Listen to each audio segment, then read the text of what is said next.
it's your girl Olmi, and for today's video, this is another serie of Ella Diaries. So, let's go! For today's mini vlog, ito nga pala yung full vlog ng pagpunta namin sa Nava, Camarines Sur, and sa Naga, at pati sa Ocampo sa Monfe Mountain Cafe. And yes, napansin ko ngayon guys, na meron pala akong full mini vlog kasi nga ang na-upload lang natin ay yung promotion para sa Monfe Cafe. June katapusan nga pala ang araw na to guys, so hindi pa naman siya masyadong matagal at nasasayangan ako kung i-delete ko na lang siya basta-basta. Nag-tricycle nga lang pala kami papunta sa Camsur and okay naman siya, inabot kami ng 2 oras kasi nga medyo papasok pa naman ang barangay nila Ate Lynn. Kinaumagahan, ito na yung araw mismo na pupunta kami sa Naga pero nag-stop over muna kami dito sa Ocampo, yun na nga guys, sa Monfe Mountain Cafe para dito na kami mag-lunch. And sa mga nagtatanong nga pala sa akin kung pataas ba yung daanan dito, hindi naman siya masyadong pataas guys, sakto lang naman kasi it's not located sa mountain talaga. Around 11 or 12 ata kami nakarating dyan and kasama na natin si Ellie Pie! Taga-Camsur nga rin kasi ang kanyang Zazay!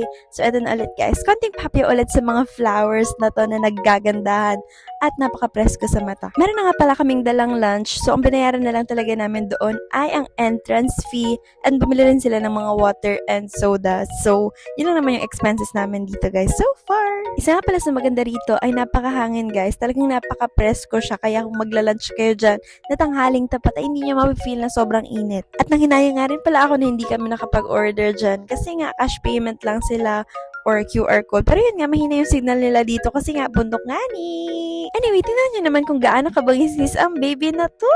Nakakagigil sobra si Ellie. Kasama nga rin pala namin dyan ang mga lolas. Si Lola G, si Lola Grace, the Andalis fam, Baleta fam, si Ate Dayan, and everyone else na makikita nyo dyan sa mini vlog guys. I-PM nyo na lang ako kung may hindi kayo kilala. Charot. Pagkatapos nga palang kumain ay dumiretso na kami papunta sa Naga guys. At ang unang stopover namin sa Naga ay ang SM City Naga para mag-grocery kasi nga kinaumagahan, yun yung double wedding anniversary ng Balyeta and Bona couple. Habang nag-grocery nga ay nadaanan din or nakita rin namin ang bagong polis ng pamilya sa Budlong, si Police Officer RV.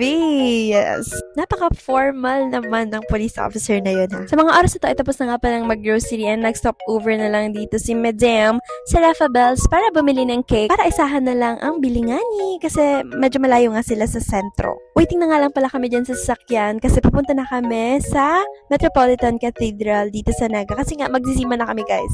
Pero take note na yung araw na to ay Sabado so ang sinimba namin ay anticipated mass. So hindi na kami nagsima kinaumagahan na linggo. Around 2:30 nga nung nakarating kami dyan and medyo maaga pa naman at merong kinakasal. Medyo na-rush nga lang sila guys kasi nga parang kulang yung time nila dahil nga 3 p.m. yung misa na anticipated and nirarush na talaga sila no lector. Kaya naman halos hindi pa natatanggal yung lahat ng decorations dito sa simbahan ay nagsisimula na yung misa guys. So ito na yung ginagawa nila, niro-roll na lang yan para matanggal yung carpet. Ako lang na-realize na ang dami palang nangyari sa araw na to guys. Pero pagkatapos nga pala ng misang yan ay pauwi na rin naman kami. Traffic nga raw pala sa Baaw sa araw na yan kaya naman nag-shortcut na lang kami guys. Dumaan kami sa may bayan ng Bula. Tingnan nyo naman yung view dito. Napakaganda. Very, country road. Wow! Country road, countryside. So, yun na naman ganap sa mini vlog na to guys. Kung nakaabot ka sa part na to ng video, I thank you for watching! Bye-bye!